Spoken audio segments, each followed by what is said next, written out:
This is London Bridge Talk Show, and it's our sixth talk show now, where we bridge the gaps with three generations of Gabby gays. Can you believe Gabby gays? My goodness, well, that's just the way it is.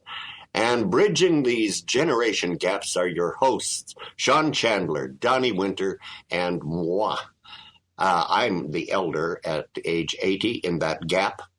And Sean is 50, and Donny is 27 now. Oh, see how the generations work. Well, it gives you an idea that we've got three different thoughts going on. And I'm supposedly going in and out. Is this true? Let me know if you're having any sound problems there, Mr. Technician. Okay, we'll keep going then. Anyway, folks, we hope that through the three of us, you can see a little bit how the generations do think, a little maybe differently from one another, but basically we think like the American people think. So I was saying to myself, folks, you better fasten your seatbelts because no topic is taboo. And we warn you in advance every show that we do have a potty mouth. I won't say who it is, though.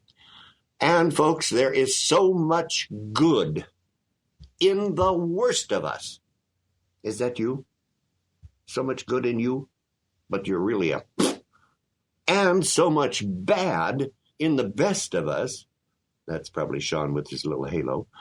It is hard to tell which of us ought to reform the rest of us. You know, that is a pretty heavy-duty statement if you really stop to think of it, because it would change your thoughts and thinking about all of your friends, all of your family, because you've got some family members that are really assholes, I'm sure. All families do. But there's so much good in those asshole family members and friends, and so much bad in the little angels in the group. You know, we have to think about these things. It'll make us a different person, believe you me. Oh, it's like St. Augustine said, love God and do what you please. Okay. Sean and Donny, hello, hello. Hi, Ace. Hi, listeners. Happy New Year. Yeah. Hello. Happy New Year is right. We are into 2016 now. That is something. Did you guys have a good December month ending out the year? It wasn't great, but it had some highlights. Mm-hmm. Which you put on your hair, I'm sure. Uh-huh. Well, mine involved cats and wine, so I was happy. Cats and wine. Oh, your generation absolutely confounds me.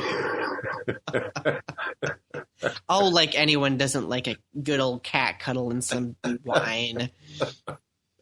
Oh, dear. Do you know, I got to tell you this. Sean, you're in the 50 bracket. Donny in the 27 bracket. I know exactly where you both are, because when I think back, when I was 50 and Patrick was 27,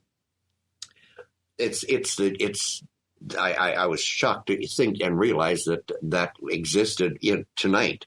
27. Patrick was 23 years younger than me, and we were living in Laughlin, Nevada at that time. And we never know what's going to happen. Now, you're 27, Donny. You really have no idea what in the hell's ahead for you. And Sean, I don't think you do either. I certainly didn't, even though I thought I did at 50. But then Patrick started getting heat. What do you call them? Those heat things? You know, where you're, what are they called, Sean? Heat strokes. You need to get one little heat stroke after another. And I'm saying to myself, I better check with Mom. So I called my mother-in-law and I said, Mom, did Patrick ever have heat strokes when he was a kid? And she says, why do you ask? Yes, he did when he was like 12, I think, she said. She said, he's not having them again, is he? And I said, yes, I think so. She says, well, you guys, you're living in the hot Laughlin, Nevada. You got to think about moving because heat strokes can kill. And I said, I know, Mom. So anyway, within just weeks, we made the decision, okay, it's time to move, get into something cooler. So we ended up taking over the management of the Hilltop Hotel in Truckee, California, from hot to cold. And we thought everything was going to go fine. Little did we know, but little do we know what the future holds for any of us. We get up to Truckee, California, and no more heat strokes for Patrick. However, it began to be allergic to everything and anything. One thing right after the other. Just kept on and on and on. And then he got real sick. And lo and behold, he's 27. I'm 50. And we find out that he has AIDS. Now, for the next 3 years, folks, I don't have to go to hell. I've already been there. Those 3 years were sheer hell on earth. And this could happen to you, or Donny, or Jean, or anyone listening. You don't know what's ahead. And you may go through a lot of hell that you never expected. But somehow or other we make it. Of course, Patrick passed over in 3 years.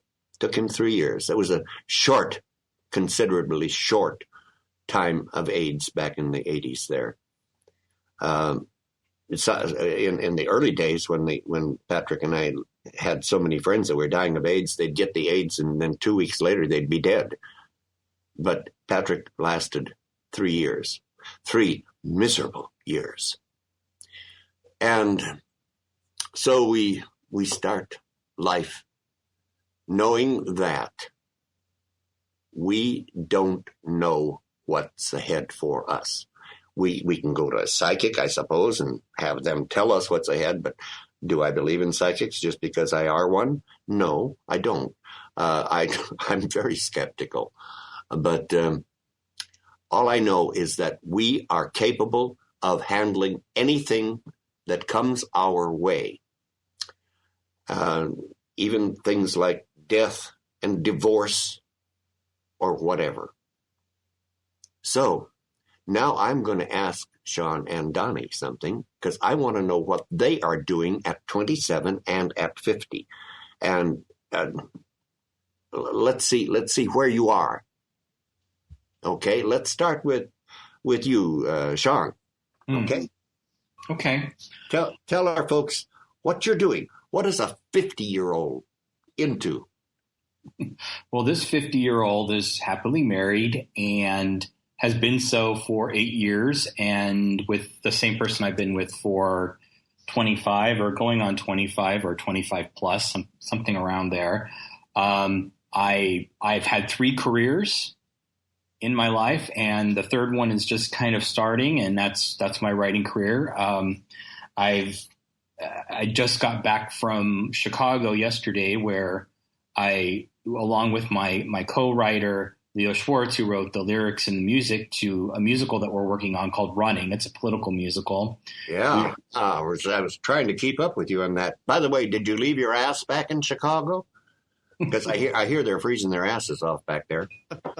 I got out just before the snow hit yesterday. I had a flight at 11 o'clock, and as I took off, I took my ass with me. Okay, good deal. As it covers the entire chair that I'm sitting on. So it's another thing about being 50. Yeah. Yep. But that went very well. We recorded the demo tracks, and I'm very, very pleased. I can't wait to get them, and we move forward with that. I can completely understand what you're saying about life never really knowing where life is going to take you, because I should probably explain why I had not the best December, and that's because my youngest brother died. Oh, God. Your youngest, huh? Yeah, and you two know, because you remember me announcing it on earlier in December. But he was epileptic, and he was 42, and he had a seizure where all it really would have taken is for somebody of an adult to turn him onto his side. Yeah, because he had a seizure, and he had it on his back, and he threw up and he drowned. And yeah, my youngest has epilepsy too, Sean. You know that. Mm-hmm. Scares the crap out of me. And he's only 40 now. Yeah, it's an awful, hideous thing to have, and to make it even worse, his 5-year-old daughter was there with him. Oh dear. She has, she watched her dad die. She had no idea what happened. And it was just very, very strange. I've lived through, you don't turn 50 years old and not live through a handful of deaths or your share of it. But I've lived through deaths where it was expected. Yeah. This is the first time that it just came out of the blue. Mm-hmm. It was just very odd. David and I were watching TV. I rolled over to check my phone to see if I had any messages or anything like that before I went to sleep. And my sister-in-law had sent a message through Facebook. And the next morning I woke up and he was gone. It was just very, very strange. But other than that, the holidays were nice here in New York. And I'm really excited about what the future holds. Good deal. Okay, Donny, Johnny. I'm thinking, who knows what I'm thinking of? Anyway, Donny, how about you? What's going on in your life? You're crazy young. My God, crazy young life. You make it sound exciting. At this point in my life, I am going to school to get my master's degree in English. While I'm doing that, I am teaching at a university, and I'm building up some teaching experience. I'm also working on my own writing career, and I am kind of gearing up to go to a conference in April, which I'm a little bit nervous about because I'm presenting there. And also, I am obviously taking my YouTube to the next level. I'm trying to get better equipment so that way I can produce better content. Family-wise, my family life is excellent. Like, everyone is getting along. I'm really happy right now. Like, I couldn't be happier. Very good. Yeah, and you can definitely see the difference in the generations. Like where you are, Donny, and where Sean is. And for my 80 generation, hell, we don't have anything to look forward to except death, So actually, no, I don't look forward. Yes, I do. I do look forward to death because it'll be nice to get rid of all of these life things that we were going through. And I'm ready for death. A lot of people aren't, So it makes it interesting. But I'm going to live until I die. And that's the way it's going to be. Okay. So, Sean, have you thought about divorce in the future? 2 out of 3 end up in divorce. No, I have not thought about divorce in the future. You're possibly in denial of all of this? Okay, I'll stay in denial. Thanks.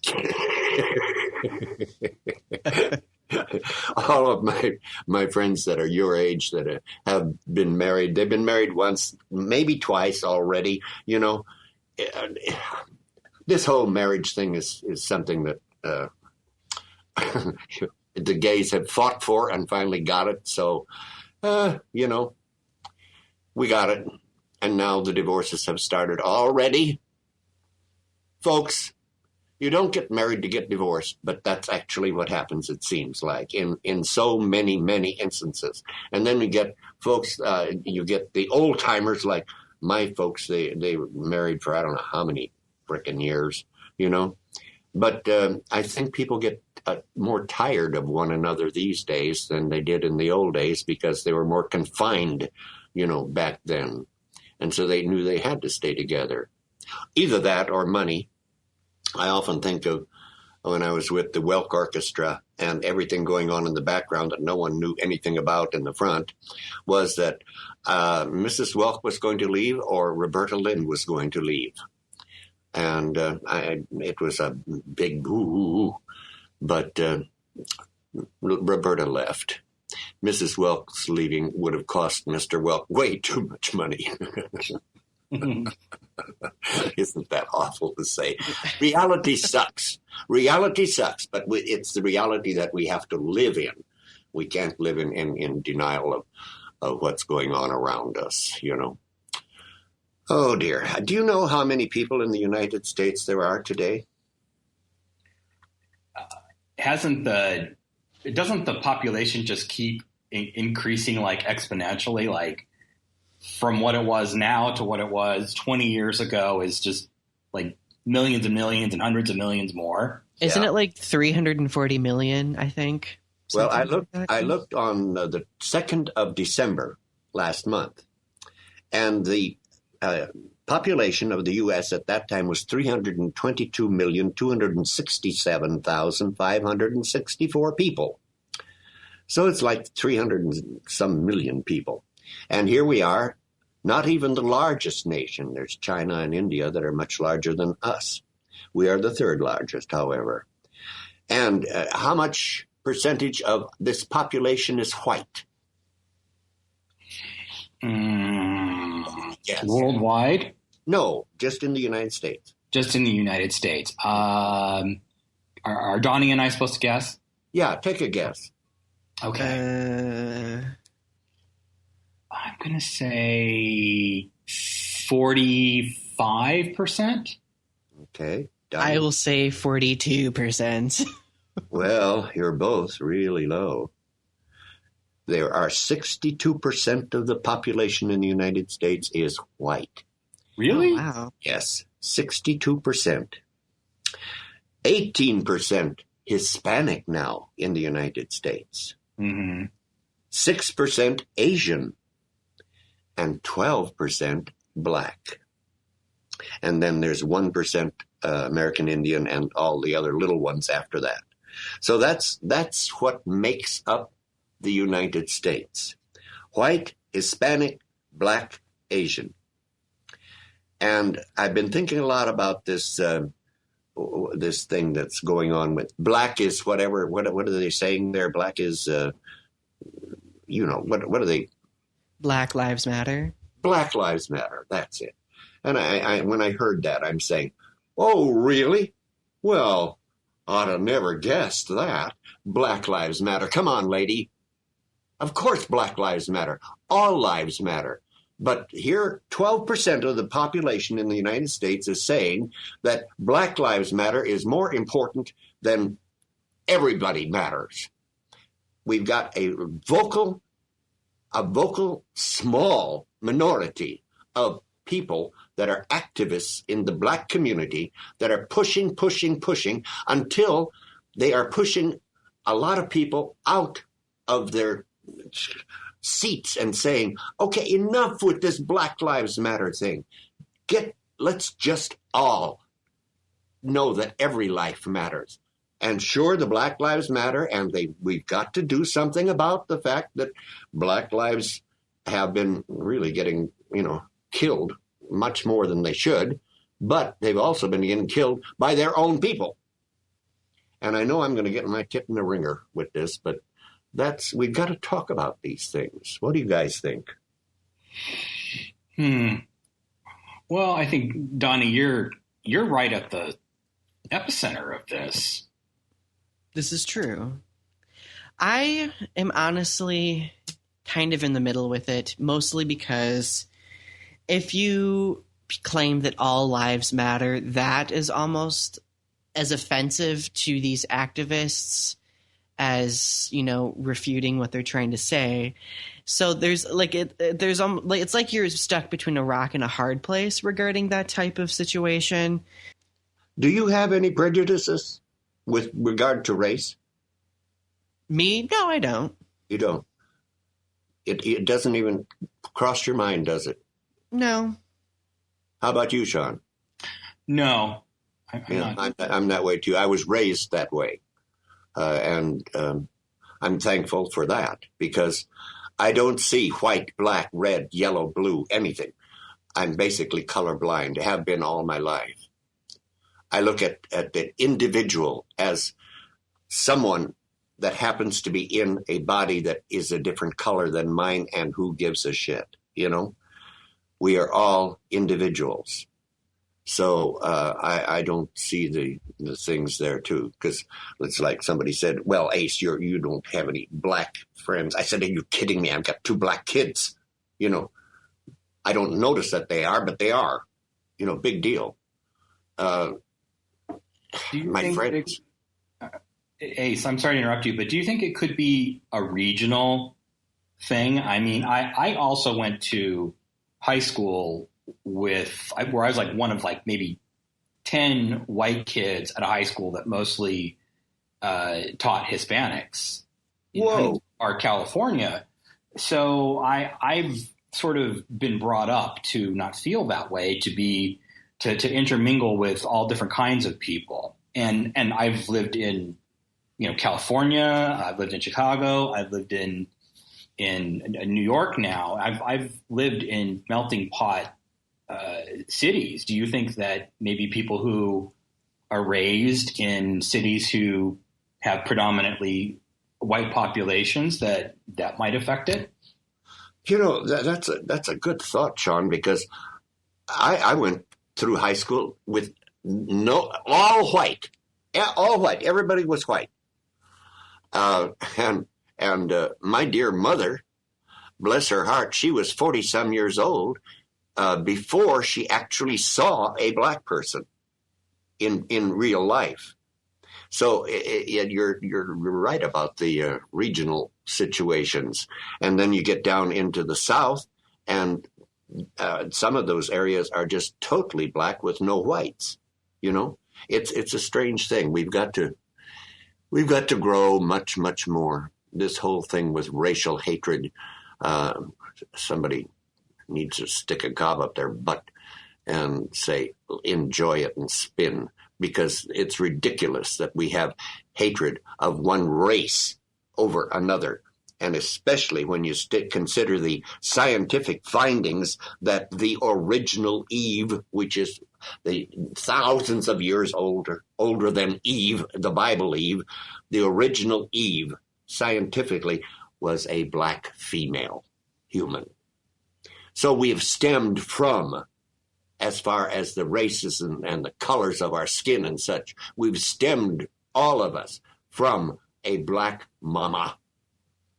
And then you go up from the south part of Africa, and the farther north you get, then you get to the browns, and then you get to, and all of a sudden we've got a whole bunch of different colored skins. But basically, we all stem from one. And who cares what color the skin is? Because it's not of any importance, really.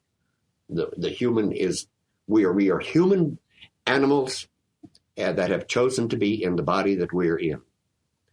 And so we end up in different colors. Isn't there not a misunderstanding, but an unclear identification of the race of even Jesus Christ? That he was not Arab or Well, no, I mean, he's in all of the classical pictures that we have of Jesus Christ, although I think that was like an assigned image from the church. Oh, yeah, you're right. It was. He looks really white with the long, curly hair. He's like totally ripped. Mm-hmm. He's completely ripped. And all of a sudden, I'm hearing that he looked more like somebody who would be from, a Middle Eastern country, which obviously he was, but that's how I see these shows, and they say they show what we think Jesus to be, and then how Jesus really, really, really looked. Mm-hmm. And do you know what I'm talking about?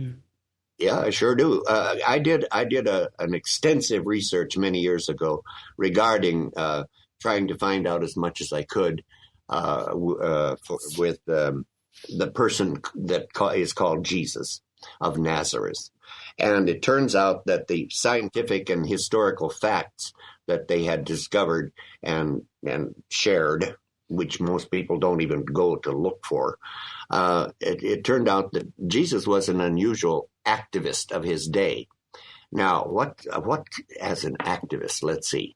Okay, you either are incredibly good looking or loquacious or whatever if you're a good activist. And he was a very interesting man in the sense that most people at that time in history where he lived were like 5'6", and he was over 6 feet tall. So he stood like a head and shoulders above the masses. When he was out in his activist activities, he was seen. You could spot him. He was the tall man, and he had reddish-colored hair. That is something that they don't normally talk about also. But that's the facts, the scientific things that we need to look at. And especially in this day and age when we've got all this political shit going on, and we've got, what's his name, Cruz. Ted Cruz is one. He's Baptist. We've got Mike Huckabee. I think he's Baptist. We've got Rubio. He's Catholic. We've got the one from Senator, what's his name, from the East there. Anyway, another Baptist situation. And they all want to have a theocracy established in this country. So we need to think about the facts, not the mythology of the theologies that do exist. And then now we've got a member of a cult that is running for president, and probably he'd like to see the Seventh-day Adventists in number one space. Anyway, who are you talking about? This said cult member? Well, a Dr. What's his name? Carson. He's a member of Seventh-day. He's a member of Seventh-day Adventists. His beliefs, and when you listen to him, I try to listen to all of them if possible. And when you listen to the way he talks, I'm saying, where did he get that idea? Oh, yes, from the church. That's where he got it. and it all fits. Wow. I was going to ask you, because I know that you have your theology degrees and you studied it quite a bit, but I had read somewhere that there is a lot assigned to the way that Jesus, the way that we know Jesus to look today, the way that the story, the lore that we have about Jesus, a lot of things were assigned to him by earlier churches for the sake of storytelling. Is that true? Yes, I think it's quite true. It's just like the Apostle Paul. Now, the Apostle Paul was a magnet. I mean, he was a potent activist, but he was only like 5'4" or something, just a little snot like James Caan, the actor, or Alan Ladd, the little men. But yeah. So there again, you've got the personality, that strong personality of Paul, who persecuted and killed Christians before his conversion on the road to Damascus and such. So anyway, very interesting. It's all there. So we don't know about any of that? We don't know. No, it's not really taught. You have to be curious enough as a reporter or a journalist or just a nosy old person like me to want to look into things like this. So I have taken off times in my life, years, in matter of fact, when I would research one thing thoroughly. Then I'd say, okay, I'm done with that. Now let's go to the next thing and research that next thing. And by the time you reach 80, you've researched a hell of a lot and you've forgotten most of what you researched.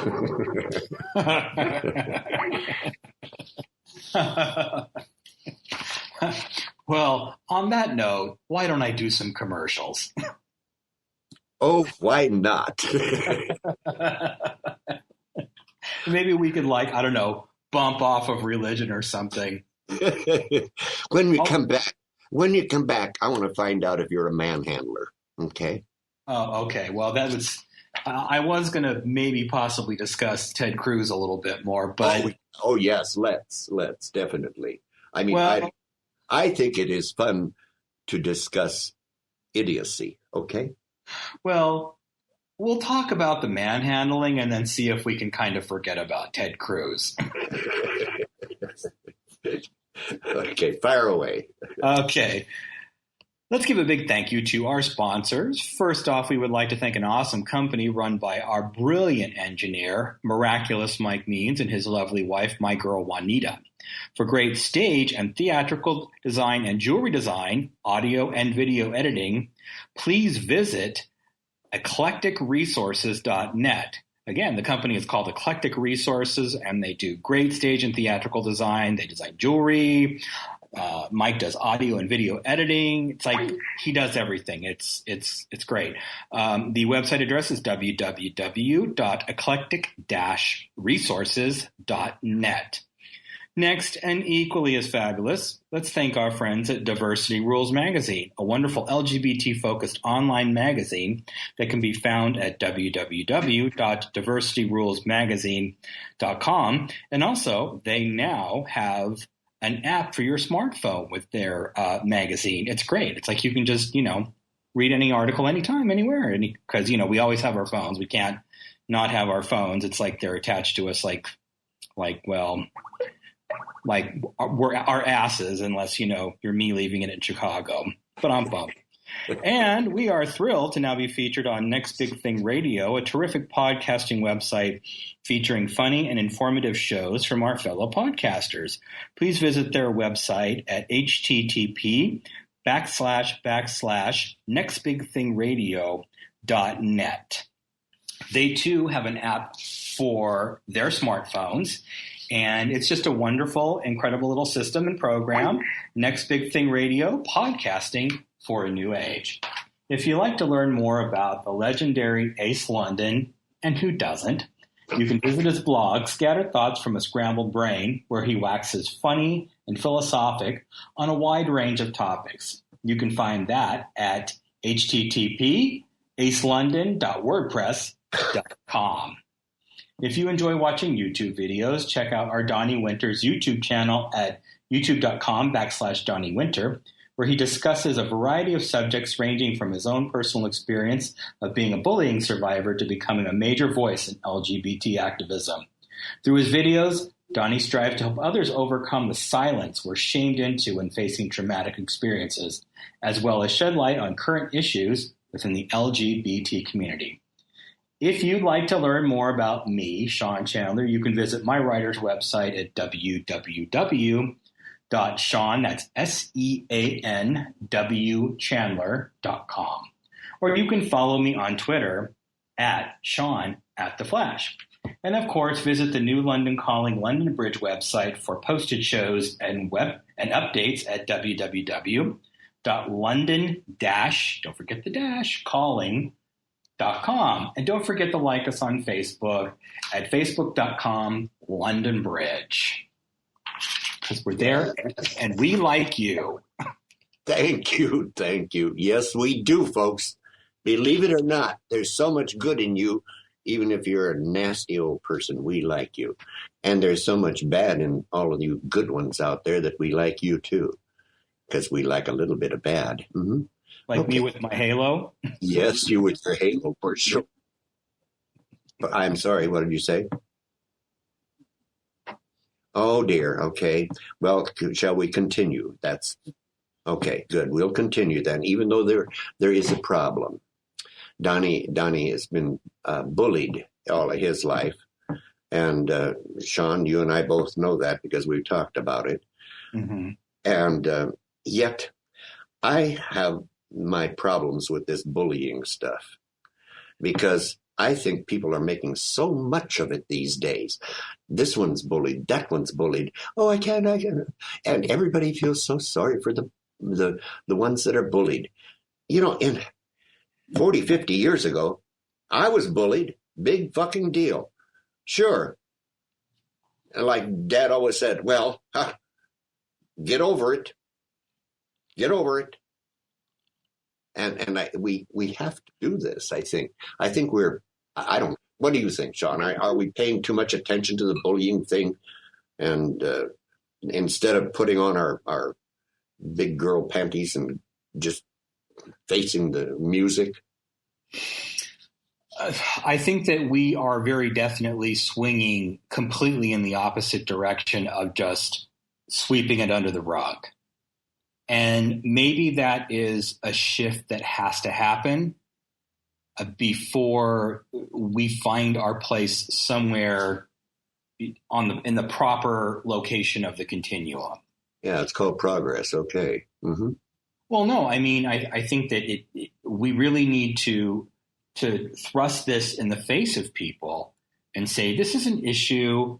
It's hurting people. It's not okay. It is sometimes labeling people for something that they aren't. Mm-hmm. And it's insulting people for what they truly are. And I think that you're always you're not always, but you are, when it comes to a point of reckoning, going to have that swing in the complete opposite direction. It's almost like lately with trans people. That movement has gone from 0 to 2000 in a year and a half, particularly because of Caitlyn Jenner. Yeah. But don't you think that it's going to sort of settle itself somewhere? I don't want to say in the middle, but somewhere on the continuum, as I said, that gives it its due, and then sort of not an issue. Well, I would hope that that's where it's headed. I would hope that's where it's headed, where parents, the parents these days, I mean, an 80-year-old talking about the parents, the younger parents these days. I don't know that they're doing the job that they should be doing with the kids. Why is it? Because of the fact that they have to work their asses off 2-3 jobs, and so they don't take time to even get a chance to be with the kids much, or what? Like Dad says, you want to go fishing? Hell yes, I'd like to go fishing with you, Dad. Do they do that these days? No, I don't think so. Not very often. I would think of my own kid when his son, and they went mountain climbing. I thought, that's good.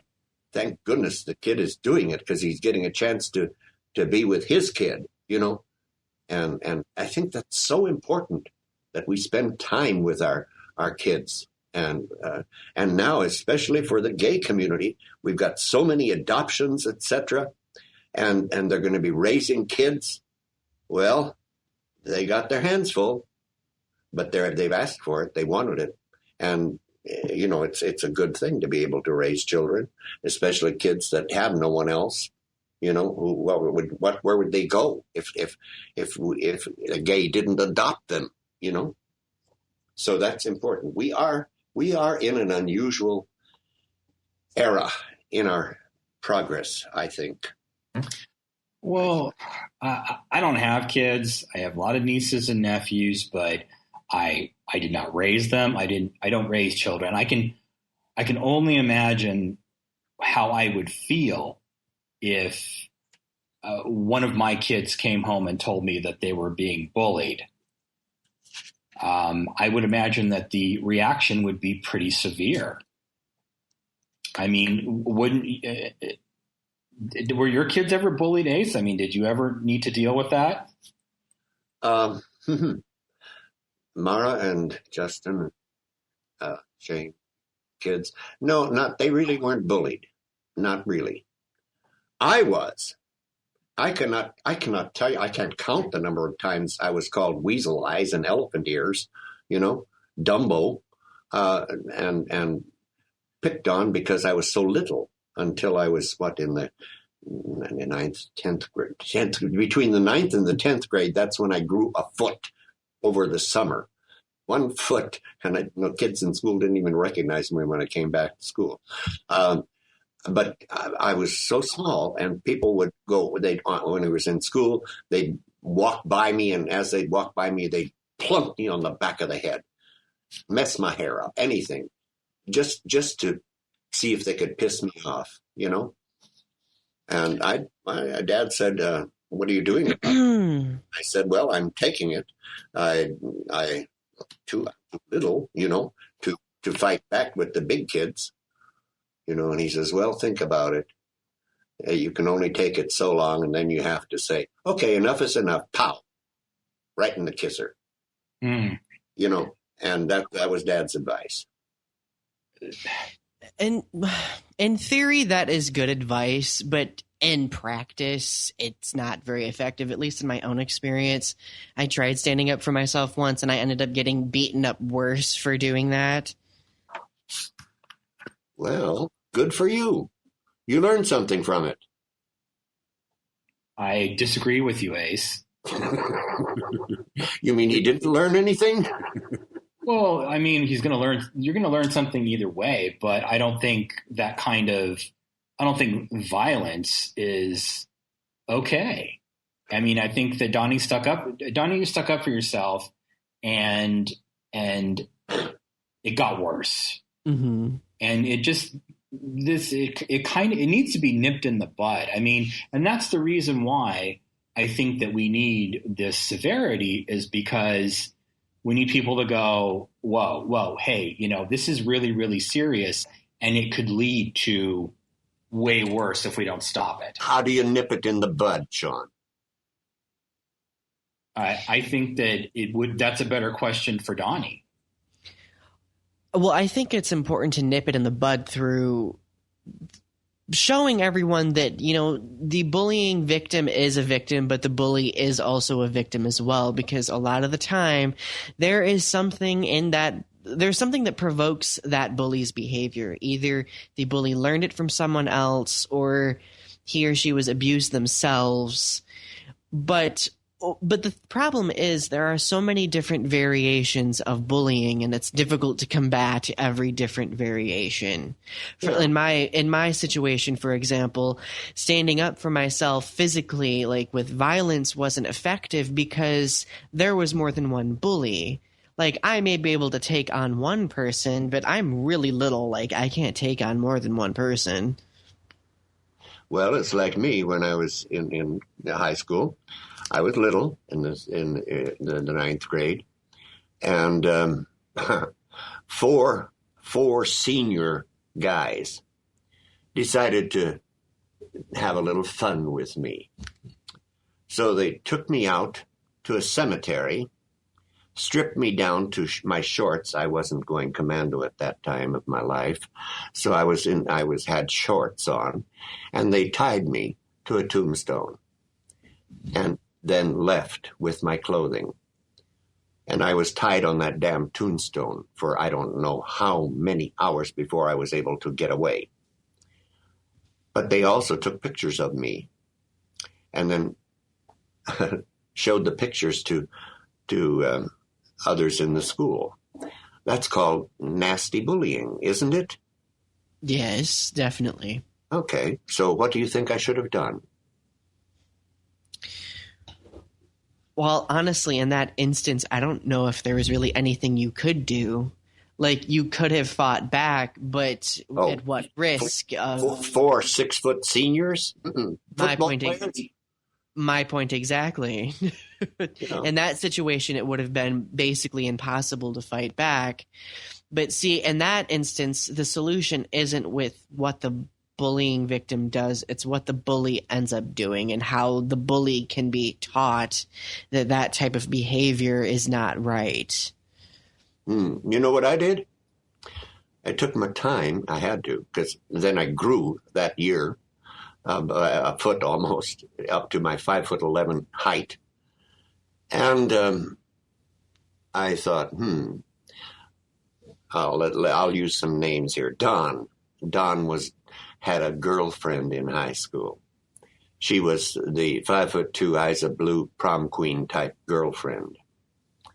And I decided, okay, I'm going to somehow or other start dating her. I managed to do it. And he was so pissed at me. So I got a little bit of revenge.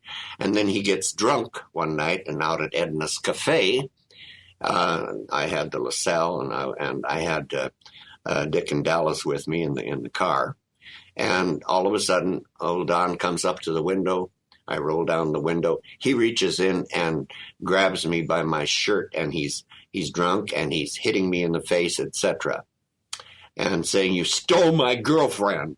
In the meantime, Dick, who was also a football player, gets out from the other side of the car, runs around, and KOs Don. Boom! Knocks him on the ground flat out. And then we drove away. So sometimes revenge is sweet. I'm not laughing. I'm laughing at the way you're telling that story, because if there was anyone who was unclear about how intergenerational we are, KO'd the LaSalle 5'2", eyes of blue kind of girl. Oh my God.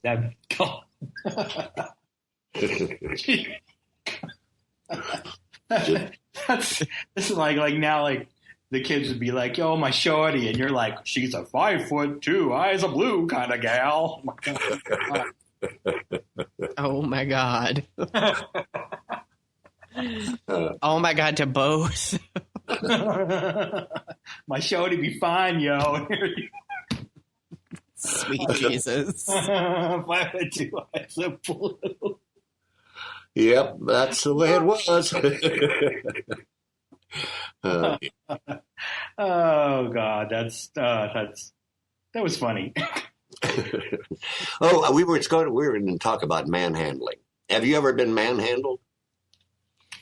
How do you define manhandling? Oh, there are many different contexts. Very good question. You must know me a little bit. I know you too well. I know exactly what you're talking about. Okay, let's go to Los Angeles, California. Standing on the street corners in Los Angeles, California, are workers waiting to be picked up to go to work. Mm-hmm. They're Mexicans. And inevitably, you will see all of these Mexicans holding their crotches. I call it manhandling themselves. They're standing there, scratching their crotches, whatever, waiting to be picked up. Now, on say, Selma Avenue, that's another story in Los Angeles. They're holding their crotches because they want to be picked up and have sex. But they're still manhandling. I don't understand this whole manhandling thing, and yet, as the years have passed, I watched people in the entertainment industry, like Michael Jackson, grabbing his crotch and singing. I've watched the others, and all of these, the ones that do I don't call them singers at all. They what's it called? These guys that... Rappers? Rappers, yes, rappers.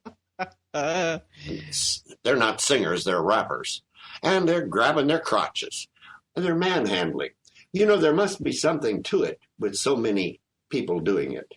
I think that men like to handle themselves, and therefore, I don't know, whether straight or gay, manhandling can be fun, evidently. I don't know, I don't know if it does us any good or not, but... we do enjoy it. Okay, my inner activist is coming out right now. I honestly, our culture is very hinged on overmasculation, and I really think that is an instance of overmasculation. It's a sign of, like, I'm a man, I am powerful, rah, rah, rah. I mean, that could be a stretch, but that's an idea. Like, I feel like it could be interpreted that way. Yeah, I think you're probably correct. Yes. Yeah. Because, the male human animal, yeah, when you really get into us and you find out what we're really all about, yeah, we're very different from the female human animal, that's for sure.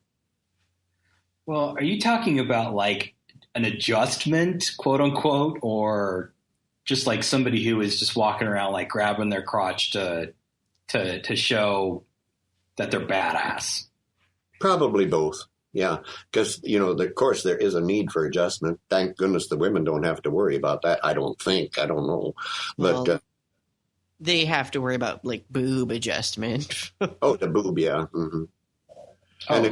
And by the time if you're a male and you get to my age, we have to worry about the boob adjustment too. So what goes around comes around, Women have it way worse, because I always say that I've only done drag one time in my life, and that is, it's on Facebook if anybody wants to see it, but it's when I went as the tour guide kid, the Disney tour guide, to David and the rest of our friends being the princesses. This is like 5 years ago. And I had a giant, well, actually 2 giant gin towels stuffed in my bra that I was wearing. My boobs were my fake boobs were so huge. And here's the number one thing that I learned about being a woman: you get your boobs accidentally touched all day long. And every time I say that to a woman, they're like, "Hallelujah, you said it, honey." That's the one thing I learned about being a woman is the ladies. I know you just get them touched all day. Well, what's out there, is touchable, evidently. Mm-hmm. If they didn't have boobs, they probably wouldn't be touched. Accidentally is of course. The key word there. And I'm not kidding. And I have both. I had, people coming up and honking them because, I'm a guy. Obviously, I'm a man in drag. There was no fooling anybody when it came to that. But yeah, no, I mean, just like, people just glance, like physically glance your boobs all day long. Anyways, I digress. Go on. That's a tidbit. Hilarious. It certainly is, Ollie. I'm such a boob. I love the English language. Mm-hmm. And we're talking about you being old school? Okay. Mm-hmm. Mm-hmm. Mm-hmm. I wanted to give props to a young actor who came out of the closet today. Really? Who? Yes. His name is Charlie Carver. Never heard of him. What does he do? I'm sure Donny knows who he is. He actually is in a show called Teen Wolf, which is an updated version of an old Michael J. Fox movie. He was also in a movie. He was in the TV series The Leftovers, and which was on HBO. And he was also in a movie that David's uncle wrote the script for and produced, called The Underdogs. And this guy he has a twin brother who is not gay, who is straight, and his twin brother, I know this because of the fact that the two twins actually they played twins in the TV show The Leftovers.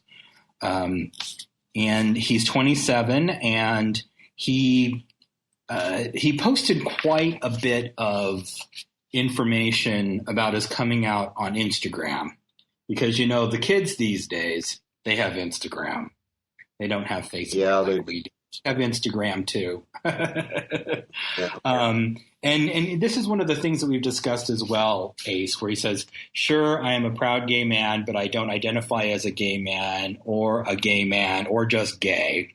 I identify as a lot of things, these various identifications and identities taking up equal space and making up an ever fluid sense of self.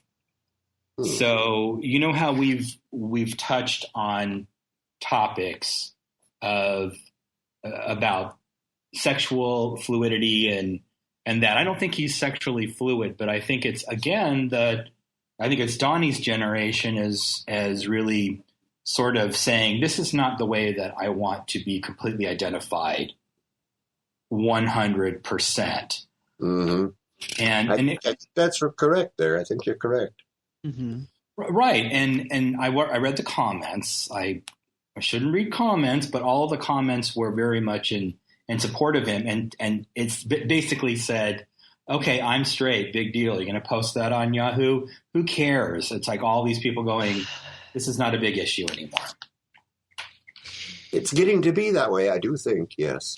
And that's the way it should be, you know. I mean, it kind of comes back to, did you say this person's an actor? Is this person a famous actor? Yeah, his name is Charlie Carver, and he plays a character on Teen Wolf. Oh, yeah. Well, I mean, it comes back. Remember a few shows ago when I made that comment about celebritizing the coming out story? Yeah.